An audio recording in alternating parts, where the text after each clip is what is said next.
Hello, and you are listening to the Gotham Chronicle podcast powered by the BatmanUniverse.net. Check out the Batman Universe for this and many other great Batman podcasts. I'm Josh, and this week we're still on break, but break is almost over. The spring premiere is airing on March 1st, but this is another event coverage episode. On February 26th, Monday, I went over to New York City because over at Tumblr Headquarters, there was a Gotham Fan Event that Fox and Tumblr were putting on. They screened the March 1st spring premiere episode, and then they had Morena Baccarin, Ben McKenzie, Robin Lord Taylor, and Cory Michael Smith answer some questions from a small, group of audience members that were able to get in because it was first come, first serve. Even with the RSVPs, they put on the website, RSVPs don't necessarily guarantee an entry, but they answered some audience questions, and then separately they did Tumblr questions, which you could find on Tumblr's website. They had like a stream where, the cast answered questions, and it was stuff like, if you could become any piece of cheese, what would you become, and, are you going to sing on the show? But before they did the screening and the audience Q&A, before the event started, some members of the press, the Batman universe, myself included, were able to meet with the cast on some of the top floors of Tumblr's headquarters and talk with them and do our own interviews, which we're going to be playing. Tumblr's HQ was everything that you would imagine it would be. A very new age workspace, lots of amenities. There was Gotham cupcakes, which were these mini cupcakes that had like the Gotham logo on it, some snacks and drinks, and I only found out about this event a week before it happened, and I was like, well, is it worth it to go? But it's always worth it to do these things. It's a fun experience, and I live over in Tampa, Florida, but it's always fun to go to New York City. I have family that lives near the area, and I love walking around the city, doing Central Park and stuff like that. I'm a big Beatles fan, so, I always pay my respects at Strawberry Fields and go outside the Dakota, which was John Lennon's home, but we're here for Gotham, not the Beatles. So I went upstairs and did my interviews with each of the cast. The first person who I spoke with was Robin Lord Taylor, and we were in this Tumblr conference room, and there was microphones wired into the table, so we had to get those turned off before the interview started. And Robin Lord Taylor and I talked about how I had just seen him the month before when our intern Ben cosplayed as Martine at the Black Lightning premiere party, and I told him about how that went crazy on Twitter and all the people who were like, Robin's so sweet, we don't deserve him, and he was flattered to hear that. And a friend of mine from the Twitterverse, Caitlin, she wanted me to ask Robin about Martine possibly returning, so that does come up in the interview. Afterwards, I spoke with Cory Michael Smith, and interestingly enough, you can kind of hear the moments in the interview audio-wise, but if you go to the Batman Universe's YouTube page and you see the interview, you can actually visually see that Morena Baccarin walks up to Cory Michael Smith in the middle of the interview, bends down, gives him a kiss, as she's walking away. A friendly kiss, Ben McKenzie's not going to punch him in the face or anything, but that was a fun, affectionate moment with them. And I spoke with Morena Baccarin after that, and then they led me into a separate room. For some reason, they were kind of rotating where they were interviewing everyone. This was a smaller interview session than the ones that we usually do at the conventions or even the roundtables at DC and DC last month. So I went to a conference room, and I had a great interview with Ben McKenzie. We talked about when is Gordon going to go from captain to commissioner, and I wish I hadn't turned the recorder off as they were leading me out of the room, because as they were leading me out of the room and the interview was over, I casually mentioned to Ben, I was like, oh yeah, by the way, remember, you and I, we talked about this a few years ago, but we were separately campaigning for Gordon to get an apartment. And he said, yeah, I know. And then they took it away from me. And I was like, wait, what? He said, yeah, they tore down the set for Gordon's apartment to build the Falcone townhouse. I don't have a home anymore. And I was aghast and also amused. You better believe that I texted Donovan and Jan right away in big letters like, guys, Gordon is homeless again. Once a homeless cop, always a homeless cop. And it is worth noting that Donovan and Jan and I, we did notice that we haven't seen Gordon's house at all this season. Well, now we know why, unfortunately. So after the one-on-one interviews, which, you'll be hearing after this little introduction I do, I went downstairs and I went, with the public people that they went in to this little place in the lobby where they screened the spring premiere episode, which It was my second favorite episode of the season. I really liked it a lot. Donovan says, "Oh, you always said that" when I called him, but this was good. I'll talk about it more when Donovan and Jan and I cover the episode, but I will say they did Ivy right. I was not happy about Ivy being recast yet again, but they did her justice this time, and you know what? I guess third time is a charm. I was not prepared to like it, but I did. And the Sirens do this weird glam commercial for their club, which, like, you have to see to believe. It's amusing. Lots of great reunions in this episode, too, between exes, per se. Like, we get, Lee and Gordon finally reunite this season. They haven't shared a scene except for a dream sequence so far in season 4. Bruce and Selena see each other, and Selena sees bratty Bruce, and isn't too amused by his behavior, and also a funny Jim and Barbara scene as well.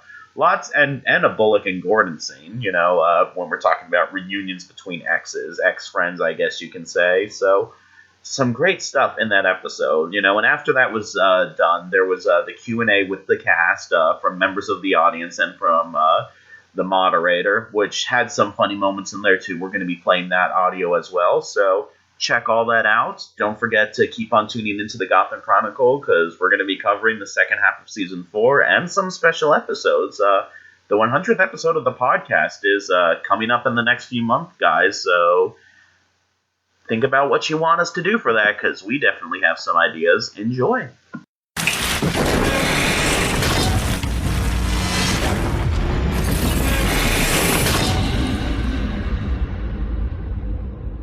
So first question, this is from friend of ours from Twitter. Her name's Caitlin, and we saw, she's going to love that. We saw very different side of Oswald this season, like the nurturing, parental side. How did you feel about that storyline? I felt really great. I mean, it's any like new avenue to explore with these characters is so exciting, and there is a sympathetic guy in there, and also I what I liked about it was that it was almost like an apprentice, he's like passing on his knowledge, like trying to influence someone, and also, have an ally, someone that he can trust. It's so hard for him to trust anyone, like after, he's been stabbed in the back so many times. Mm-hmm. Not without reason, but, still. Well, lots of betrayal, unfortunately. Yeah. And that's why he even didn't trust the kid so much, exactly. Put him in timeout and everything. And, right. And now, Oswald in jail for, the one crime that he didn't commit. Mm-hmm. It's kind of ironic, after everything he's done, it's the one where he didn't commit, with Martine being the key to Oswald's freedom. Is that storyline going to come back into play? Have we seen the last of him? Oh, no, not at all. I mean, we have not seen the last of Martine. I mean, he's the proof. He is the living proof that, Oswald is innocent. And, now that Oswald finds himself in Arkham, it's just going to be all about getting out of Arkham. It's a place where, Oswald needs to be in control, and he has no control there. And as we saw at the end of the end of episode 11, there's someone else who's running Arkham who has a lot of influence there. And so, it's going to be just finding out a way to get out of there before he goes completely insane. Mm-hmm. So, yeah. Well, and there's been some teases online about how, for the second half of Season 4, we're going to get a lot of these villains, coming together. But Oswald, he's burned some bridges with them, so what's that going to be like for him? It's Gotham. Everyone forgives. Forgive and forget.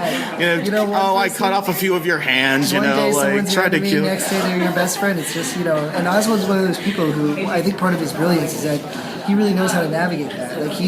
Even though he is, a selfish, person who betrays people for his own gain, and even though he is that person, at the same time he knows how to negotiate. He knows how to appeal to people's common sense, and I think that's one of his biggest gifts. Mm-hmm. And how him and Jerome, is he seeing Jerome more as a friend, or is he more wary of him based on, Zaz just betrayed him, everything like that. So. Oswald, again, he's wary of everyone. He doesn't trust anyone at this point, understandably so.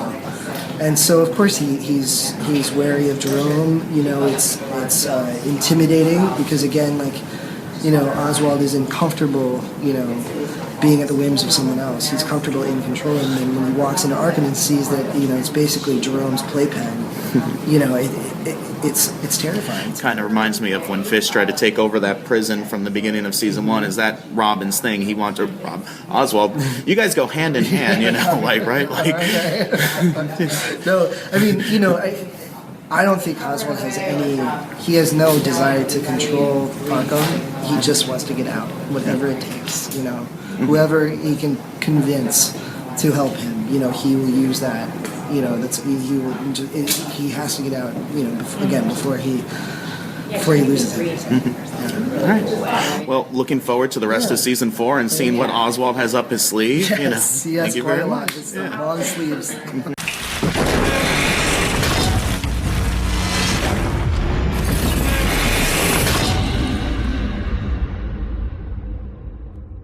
So we've had some teases that for the second half of season 4 that a lot of the villains are going to be coming together, teaming up. And I had a similar question for Robin, which is Ed has burned a lot of bridges with some of those people. So what's that going to be like for him, especially now that he's kind of walking the line between rehabilitation and stuff? Right.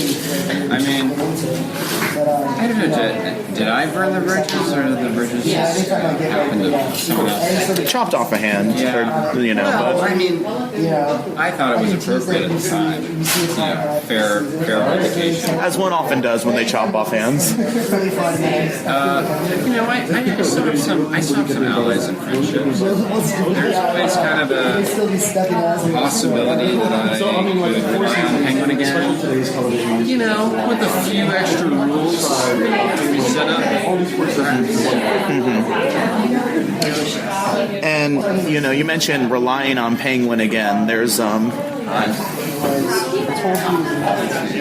and that's one of the plot lines. With the second half of the season, you're kind of sweet on Lee. So what kind of road is that going to take Ed on? Especially with she might not be so sweet on him. You never know what your heart is leading the way. It's not been great for Ed in the past. It's been even worse for the people Ed's around. Well, yeah, 2 Chelsea specs, Yeah, 2 Chelsea specs down with a Lee on the way. She brings out a softness in him that both Kristen Green and Isabella did. I think he gets addicted to that sort of these senses. the nurturing. Well, it's there was a part of him very early on where it made him feel human. It made him feel normal. And it made him feel like a capable human. That he was having feelings for someone and having romantic feelings. And so I think there's some sort of because I did have it in my notes, it's warring factions. He enjoys feeling that way, but it brings about terrible things. So, as we grow, as we learn, perhaps there is a way to love someone and it doesn't have to deflate his virility, or he doesn't have to sacrifice his sort of cunning self just because of it. Perhaps. And love seems to be what drives, Ed a lot, because that's what initially put him down his pack, with the first Kringle, and then with Isabel, it's what, yes. changed her whole course, last season, and now with, Lee Tompkins, it's, lots of love. And then the other major relationship is, have you heard the fandom term Nygma? Hopefully I'm pronouncing it right. Oh, yeah, I came up with it. That was you. Well, I hope. Nygma. I came up with it. Well, that seed that you planted has spread like wildfire all over these social media. Yeah. Hashtag Nygma. Well, are you a fan of it then, I would assume? Well, of course, yeah. I'm a big fan. I love working with Robin.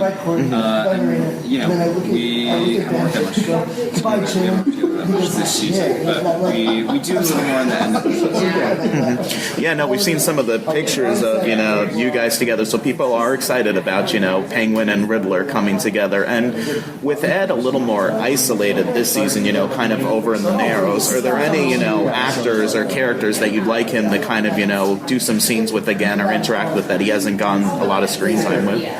Yeah, there's actually there's a character that kind of like runs a faction of the Narrows that Lee and I work with. I just like the actor. I thought he was great.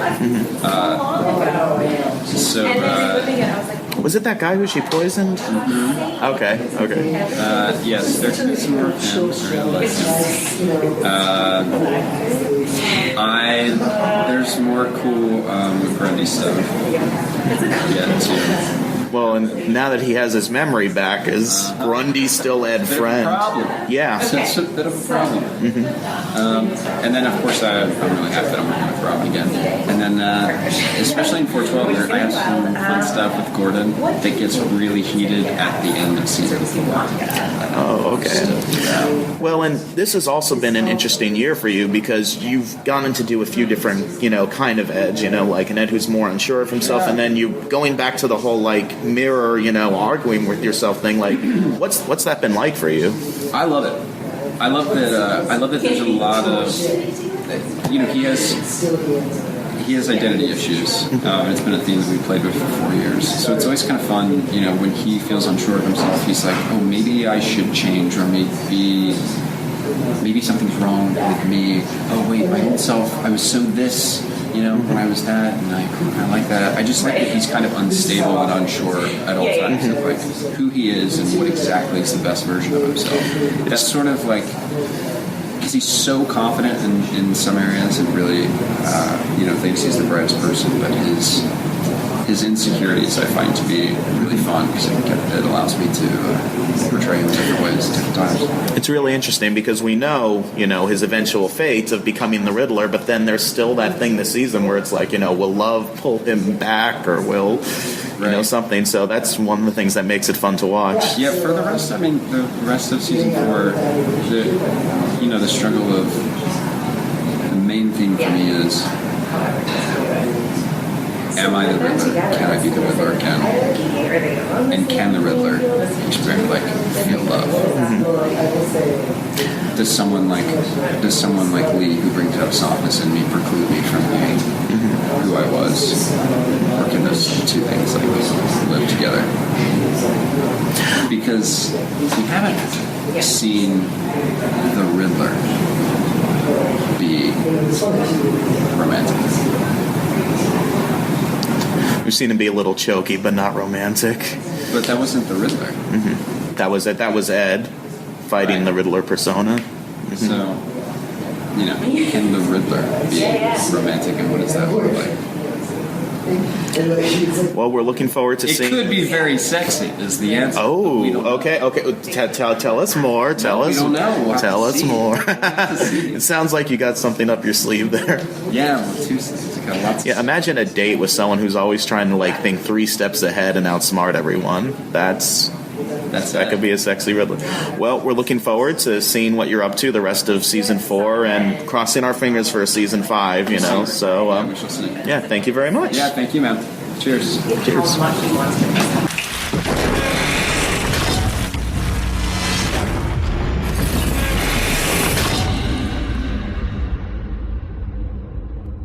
All right, so last year Lee became a Falcone for about 5 minutes. Didn't even get to consummate that thing. That darn Gordon. And in the last episode before the break, Carmine died, and Lee wasn't at the funeral. Is she kind of disconnected from that, or staying away from it, or is she aware of what's kind of gone on with her Mario side of the family since she's gone to the Narrows? I think she's now become aware of it through. Everything that went down with Sophia looking for her and all of that went down. But I think she's just moved on and is onto bigger things. or what she feels are more important to them.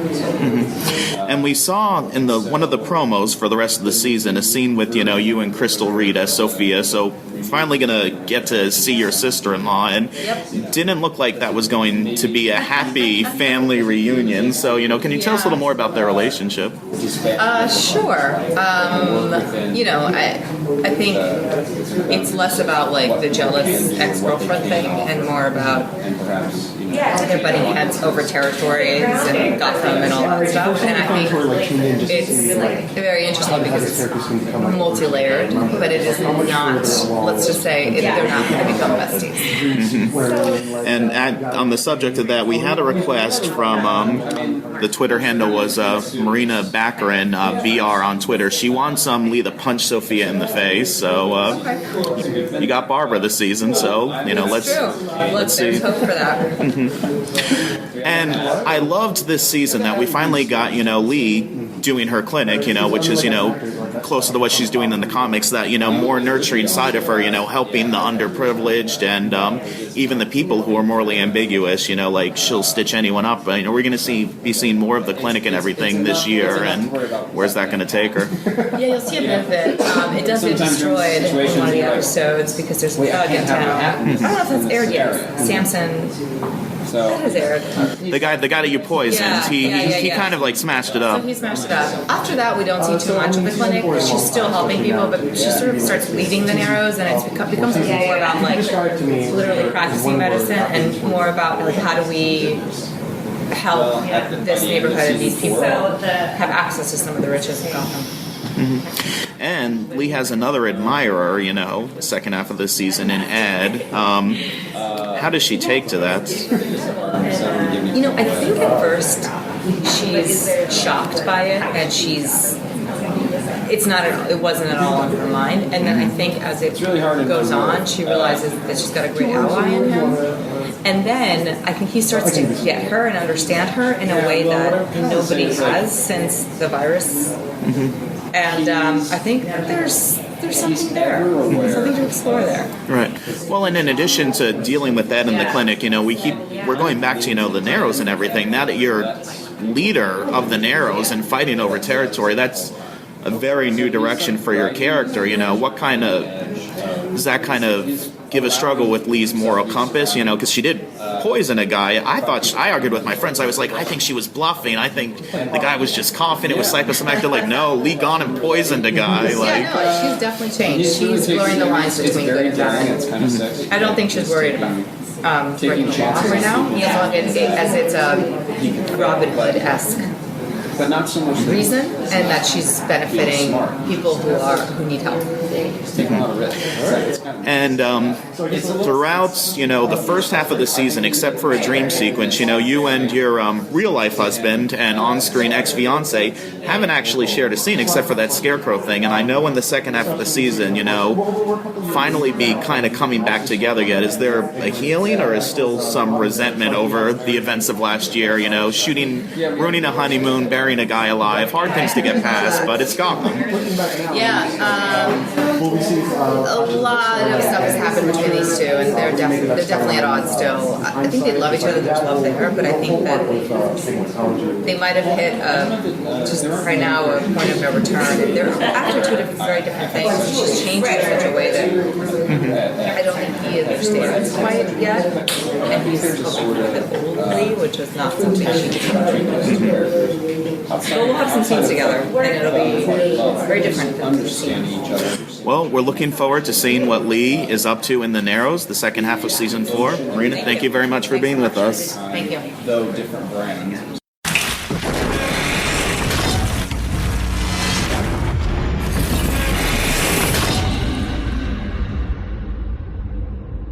All right, so when we left Gordon in the mid-season finale, he had what I felt was actually his biggest dilemma since the pilot, because he can do the right thing, clear his conscience, and, turn Sophia in, but then lose everything in the process, lose the GCPD, and then, he's already lost Harvey, and that would have been for nothing.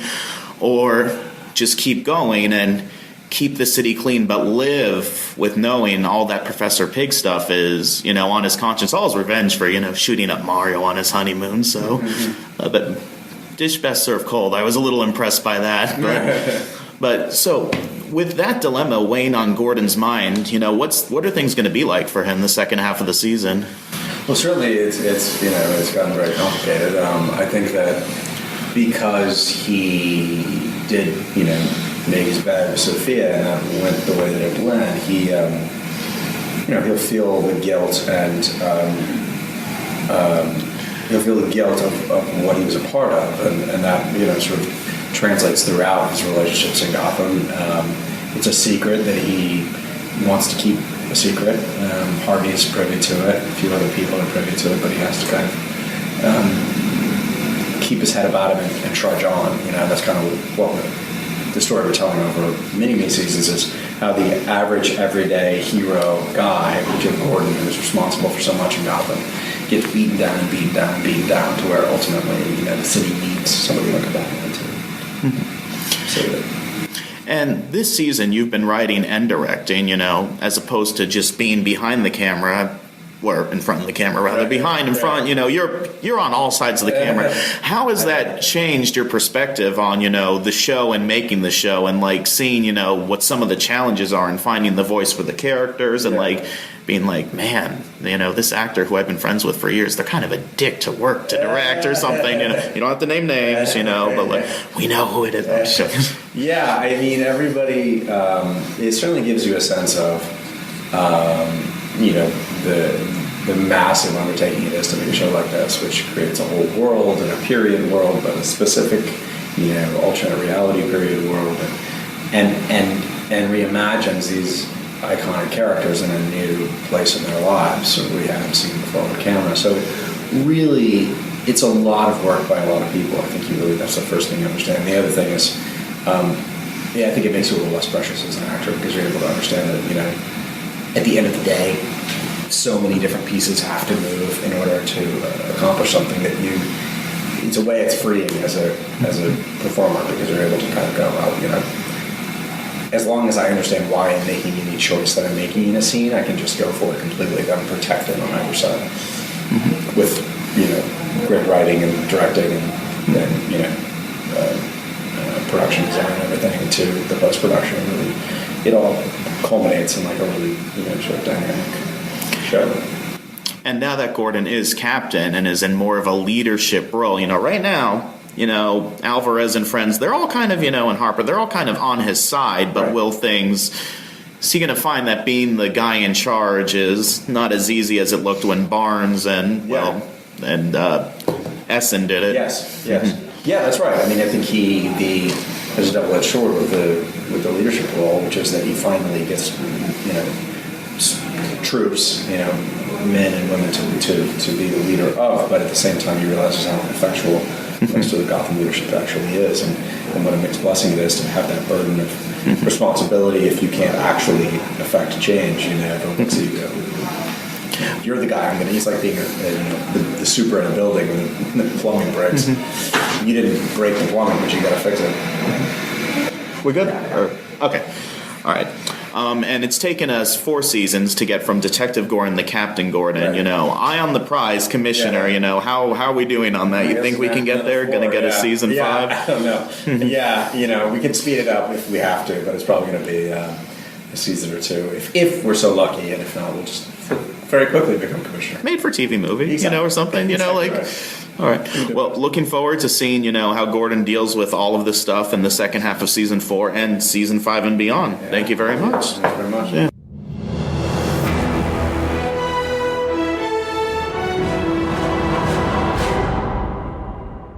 Hey everyone, thank you so much for joining us tonight. We're so excited to have you here. So, a couple housekeeping things before the cast comes out. After this, we're going to do a quick group photo with everyone. So everyone's just going to kind of get in and get cozy, and we're going to do that group photo. So please, no selfies or anything like that, because we are going to do that group photo and post it. And then after the cast is leaving right away, so there will not be any kind of opportunity for autographs or anything like that, but feel free to take pictures during the event. Have fun. And thank you guys again so much for joining us today. And our moderator is the amazing Damian Holbrook from TV Guide magazine, who will be joining us now.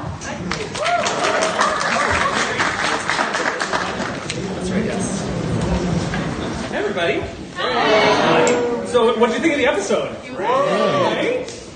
Super fun. It's great to have the gang back. Did you notice a specific character was not in the episode?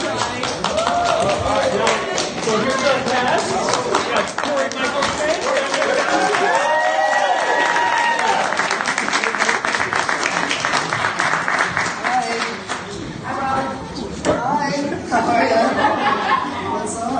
all right. Hey guys, welcome back. How was it? Have you seen this episode? Nope. So while we're all upstairs doing this, you guys all got to see this before they did. Now, Robin, you're not even in this episode. Okay, bye. But I know that Oswald has a lot coming up, some big stuff. Let's talk about that. Okay, so he, this is bad. Can we turn it down? Is this okay? Okay, I'll just... Yeah, pop star that stuff. Just pull it out so it's perfect for you. Yeah. Okay, so Oswald's back in Arkham. Great. And he finds himself there with Jerome. And it's Jerome's turf. And so it's probably, when he starts at the beginning of episode 13, you will see Oswald probably at his lowest since his parents died. So it's really, he's really dark. I mean, it's also like, I was saying this before, like he finds himself back in Arkham for something that he actually didn't do. Like he was like, relative to Oswald, he was actually a good person for once. And so then he's there, and I think that's extra long. Yeah. And then first we need to get something out of the way immediately. At New York Comic Con, it was revealed that you had never seen Titanic. Correct. Morena, had you corrected this? Why would I do such a thing? Yet, you said there you were going to make a movie night, make sure you watched it. The phone sinks. We've been a little busy. Yeah. Still sinks. Okay, so speaking of being busy, you not only wrote an episode this season, which was in the first half, but you also directed an episode. Correct. Yeah, so episode that airs on March 29th. Yes. And tell us about this episode. It's a really, if I can be so humble, it was a very good script, and I didn't mess it up, I think. Well, can I talk about what happens in the plot, Joanna?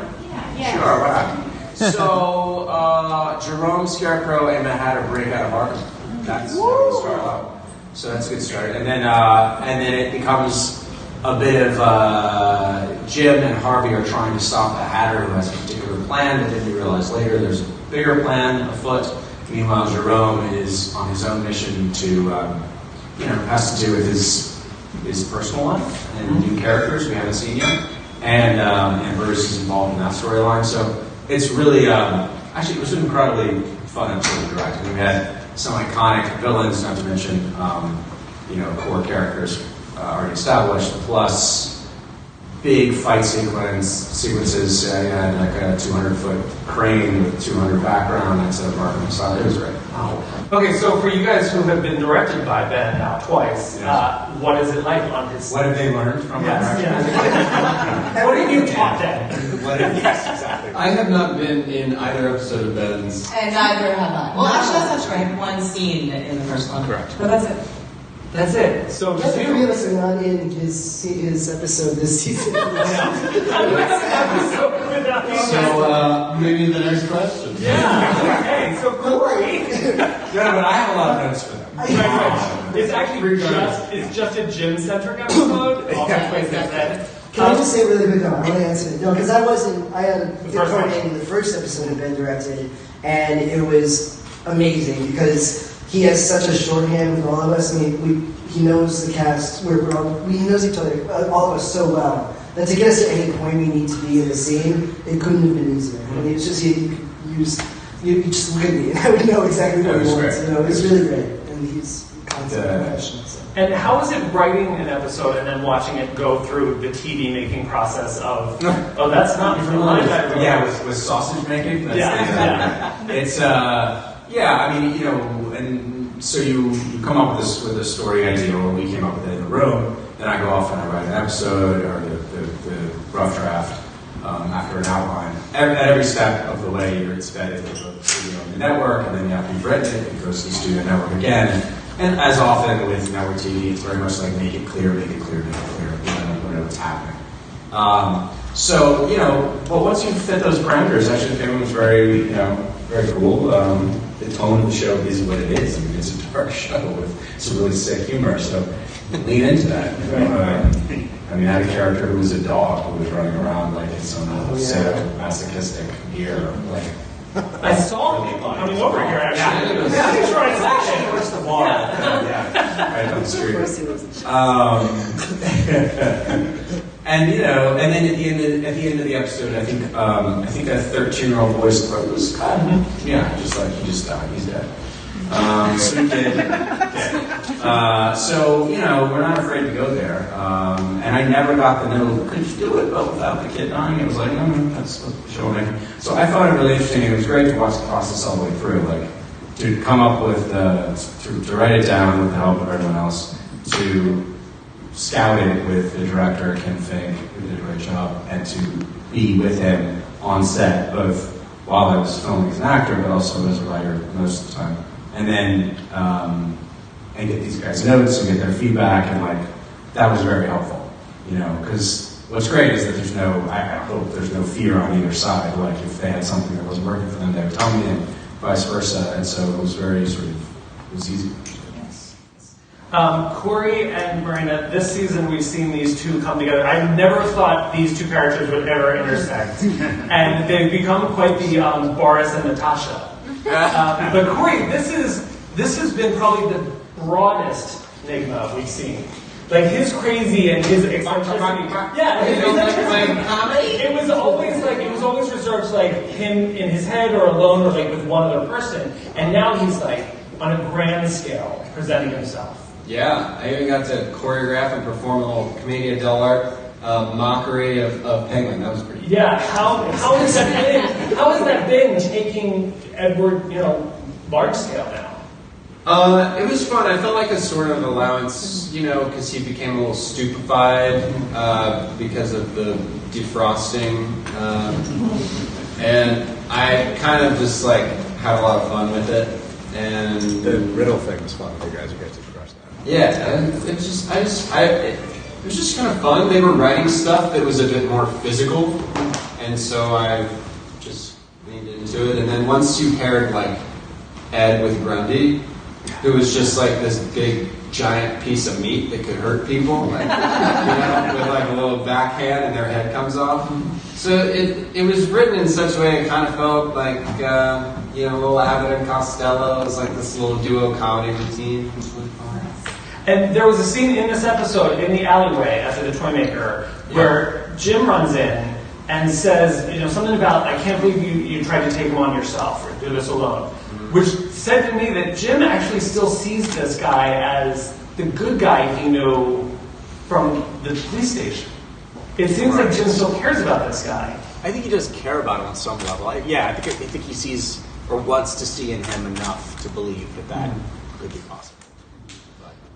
And it's probably not, because he is the Riddler. And now we know that Split Nygma is back. So what can you tell without spoiling too much? What is his agenda? Well, it's just his constant, it's repeated theme. It's his issue of identity, which he's facing again. He always kind of seems to be uncomfortable when he's experiencing emotions or feeling soft, which Lee is kind of bringing that out in him.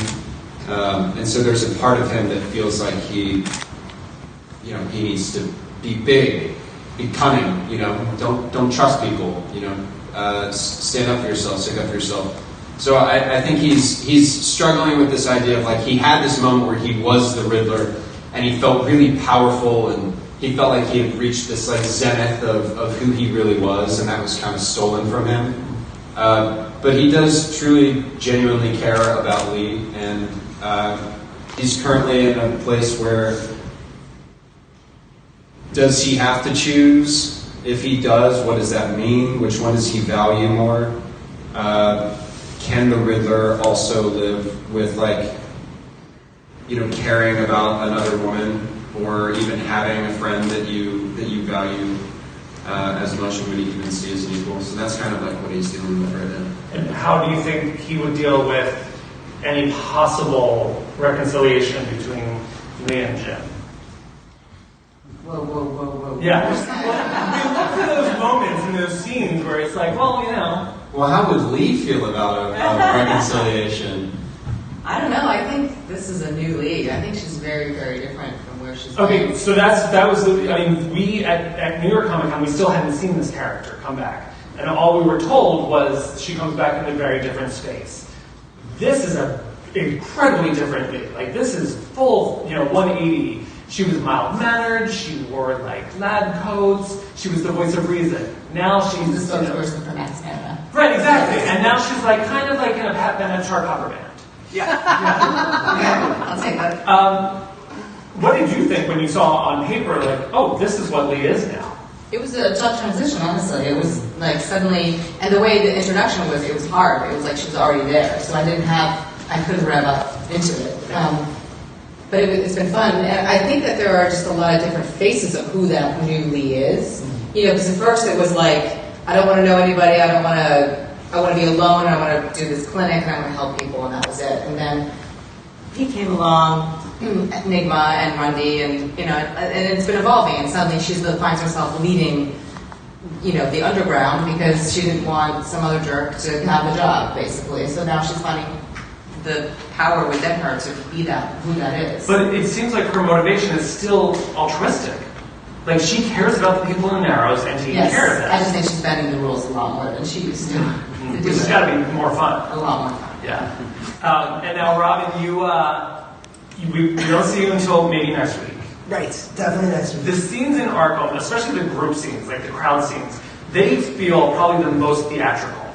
They almost feel like at some point everyone could burst into song. They're all wearing uniforms, the stripe, the white and black stripes.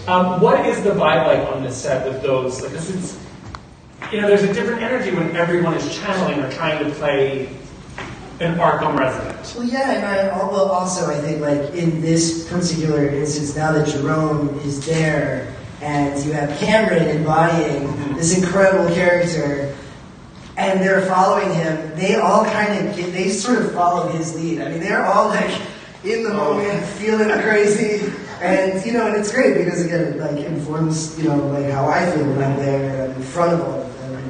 What is Oswald's take on this whole this cult of Jerome? Absolute hell. Fuck this shit. Sorry.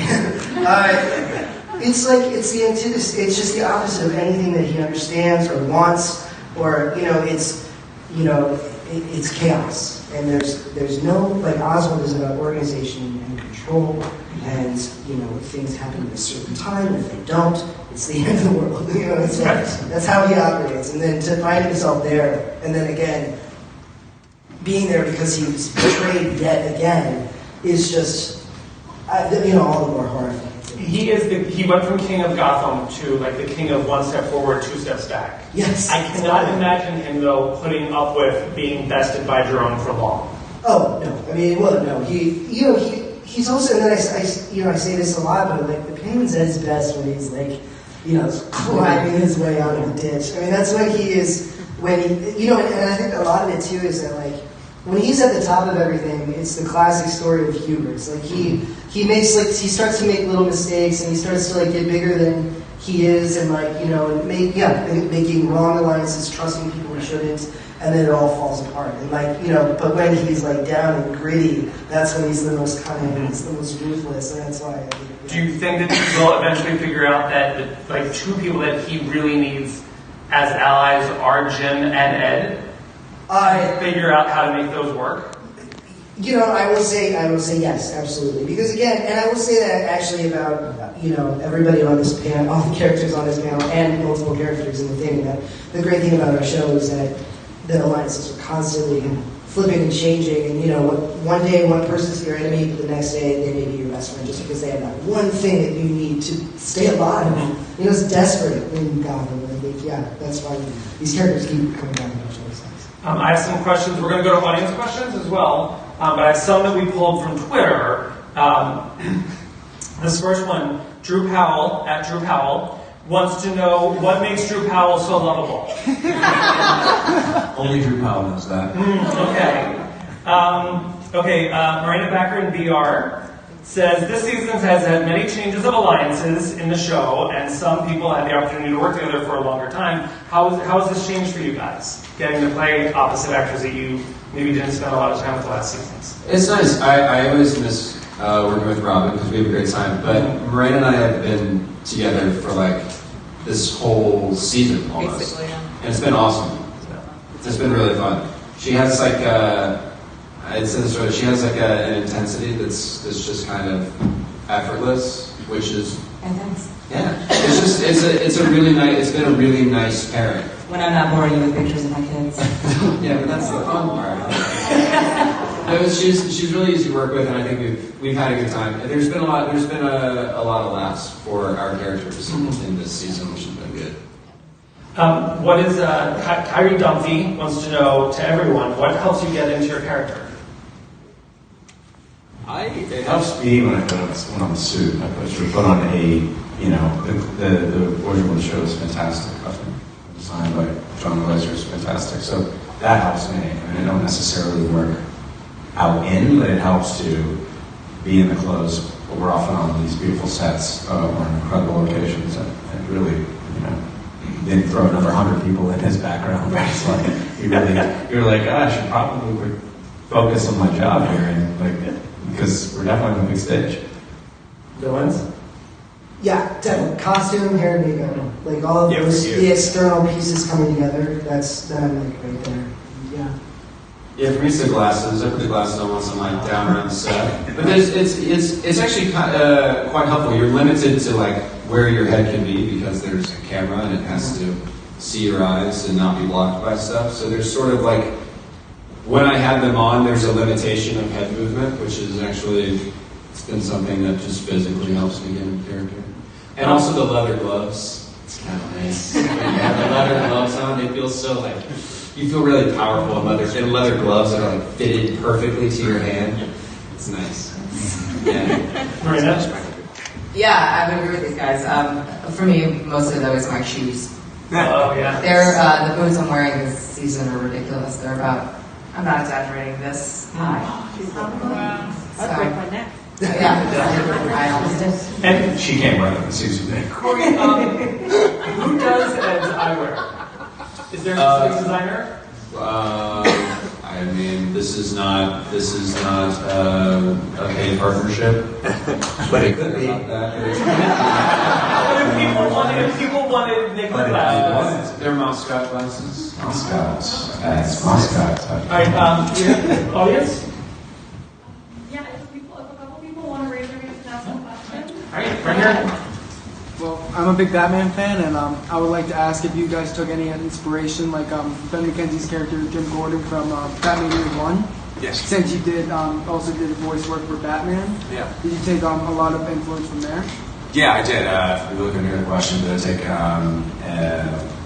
any inspiration from Batman Year One and the characters in there? Yeah, I did. I mean, I did the voice of Bruce and Batman, and that series obviously takes place much later in the history of the mythology, but the beaten down everyman detective in a Detective Gordon, or I guess at that point, yeah, I guess it was Detective at that point. That's definitely like where we want to head eventually, and so we're trying to imagine what that must have been like before. And this season particularly, we're just putting as many obstacles in his path as possible and giving him no good choices, so that when he makes the only choice that he can make, which isn't the morally correct one, but the only one that he has to make, like going to Sophia Falcone, he pays the price for it, which only increases his guilt, the pressure he feels. We want this man to feel the weight of the world on his shoulders, and for it to only get worse for him, to the point where the city falls apart and he Batman. So it's a great, kind of conceit, and I definitely used the Year One experience. Right here. Hi. First, thanks for the picture at Comic-Con, by the way. Sure. What's it like for you guys, because you're married and everything, like working together?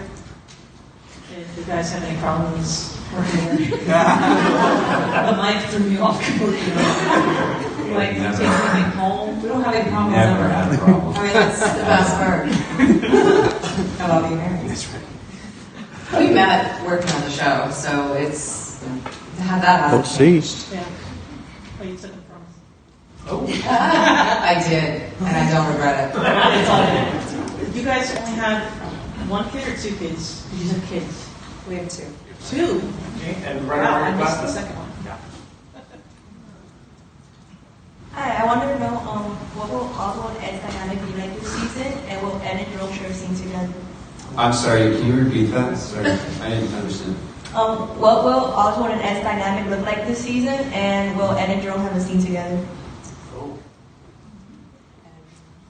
It'll be different. Like the thing about our show is that, the characters are changing as their lives change. As the things happen to them, we carry, like the great thing about our show is that it carries from year to year. Like all these characters remember and they evolve and they change. And so, and it's inevitable that we're all going to come back into each other's lives, the characters will. And so when Ed and Oswald come back together, it's going to be different. It's changed. I mean, so much has happened. So much is on, they're different people in so many ways. So, it obviously will be different, and it will be, I think, unexpected for everybody. Yeah, even for the characters. Yeah, and then the second question, we haven't quite finished filming this season, so I don't know, actually, to answer that. So I'm gonna wrap it. So I'm sorry, guys. I know there's gonna be a group photo, but I just want to remind you that Gotham is back on Fox this Thursday night. March 29th is then the second episode. And I want to thank you guys for having been on Gotham, and thank you guys so much. Thank you guys. Thank you. Thank you.